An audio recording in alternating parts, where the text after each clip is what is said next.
রাত আনুমানিক 12:30। আমি বসে আছি, এ সময় হঠাৎ তার ফোনে রিং বেজে উঠল।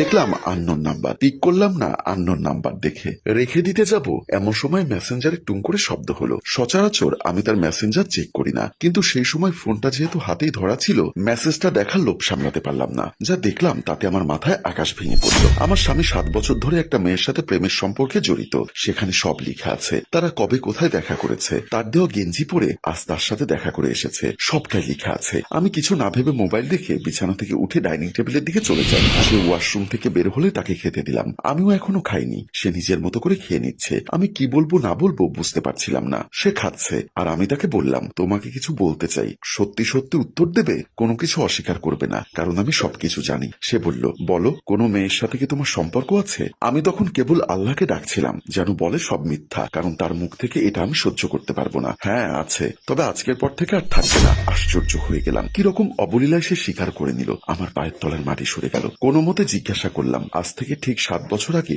তোমার ফোনে একটা মেয়ের মেসেজ দেখেছিলাম, সেই মেয়েটাই? সে বলল, হ্যাঁ সেই মেয়েটাই। আমার চারিদিক অন্ধকার হয়ে গেল। নিজেকে কোনো মতেই সামলাতে পারলাম না। তবুও যতটা সম্ভব ঠান্ডা হয়ে তার ফোনটা নিয়ে তার সামনেই মেয়েটাকে ফোন দিলাম। তখন রাত প্রায় 2টো বাজে। রিং হতে ওপাশ থেকে একটা ছেলে ফোন ধরল। বললাম, এটা কি অনামিকার নাম্বার? লোকটা বলল, হ্যাঁ। বললাম, আপনি কে? আমি তার স্বামী। আপনি কি জানেন আপনার বউ একজনের সাথে প্রেম করে, নাকি নিজের বউকে বিক্রি করে দিয়েছেন? কি যাতা বলছেন? এটা বলতেই আমার হাজবেন্ড আমার হাত থেকে ফোনটা নিয়ে আছাড় মেরে ভেঙে চুরমার করে ফেললো আর আমাকে 2টো থাপ্পড় মেরে দেয়। আমি কিছু না বলে আস্তে করে রান্নাঘরের দিকে চলে গেলাম। রান্নাঘরে গিয়ে মনে হয় আমি সে সময় কাঁদতে ভুলে গেছিলাম। বুকটা পাথর, দেওয়ালে হেলান দিলাম। মনে পড়তে লাগলো সেসব পুরনো দিনের কথা। সে সময় কলেজে পড়তাম। আমি শহরের কলেজের হোস্টেলে থাকতাম। 4 বছরের সম্পর্ক থেকে পারিবারিক সম্মতিতে হঠাৎ করেই বিয়ে হয়ে গেল। দুজনের মতো সুখী কেউ ছিল না সেদিন। এই 8টা বছরে আমি একটা দিনও তাকে ছাড়া ঘুমোইনি। রোহান ঘুমিয়ে আছে। আমি তার বাহুতে মাথা রেখে ঘুমোলাম। সে মাথায় হাত বুলিয়ে দিচ্ছে। আমারও আস্তে আস্তে ঘুম আসছে।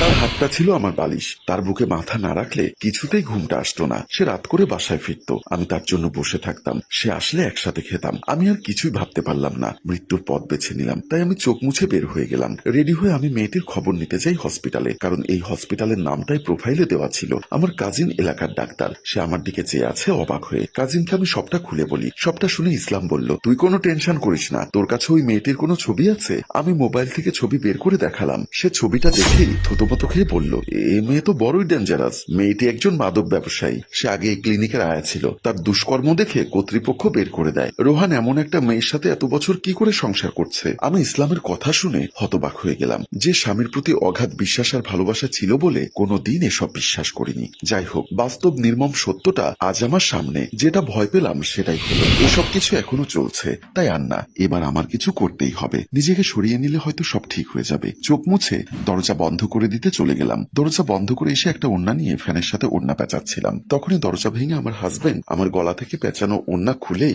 আমার গালে ঠাস ঠাস করে 2টো থাপ্পড় বসিয়ে দিল। সে আমাকে সরি বা জড়িয়ে না ধরে থাপ্পড় কেন মারলো তা আমার কাছে বোধগম্য নয়। কান্নাটা ছিটকে বের হতে চাইলো, কিন্তু আটকে যাচ্ছিল। হয়তোবা অপমান আর অভিমানের চাপে শুধু 2 চোখ দিয়ে অশ্রু আর বুক থেকে হেঁচকে উঠে আসছিল। যাই হোক, আমাদের চেঁচামেচিতে আমার শাশুড়ি মা আসে আর আমার 6 মাসের ছোট বাচ্চাটা জেগে গেল। আমার বাচ্চাটা জেগেই কান্না শুরু করে দিল। বাচ্চার কান্না দেখে বুকে জড়িয়ে নিলাম। শাশুড়ি সব শুনে কিছুক্ষণ থ হয়ে বসে থাকলো। তারপর আমাকে ছেলের পক্ষ হয়ে বোঝাতে শুরু করে বলল, বাচ্চা কাঁদছে, তাকে নিয়ে শুয়ে পড়ো। প্রায় ভোর হয়ে আসলো, শুয়ে পড়ো তাড়াতাড়ি। আমি নিজের মতো শুয়ে পড়লাম। আমার স্বামী ও শাশুড়ি বের হয়ে যায়। আমি বিছানায় শুয়ে শুয়ে ভাবছি, ঘুম সব কোথায় যেন হারিয়ে গেল। আমি সর্বোচ্চ শিক্ষায় শিক্ষিত, আর সেই মেয়ে একজন অশিক্ষিত আয়া। আমি কি করে এত বড় অপমান সহ্য করব? আমি বাচ্চাকে ঘুম পাড়িয়ে উঠে বের হয়ে গেলাম। রোহান সোফায় বসে আছে। আমি পাশে বসে তাকে জিজ্ঞাসা করতে লাগলাম, সেই মেয়ের সাথে তোমার কতদূর সম্পর্ক? কি করেছো তার সাথে? কতবার তাকে ফোন করতে? তাকে কি কি গিফট করেছো? কোথায় কোথায় দেখা করেছো? কোন কোন রেস্টুরেন্টে দেখা করেছো?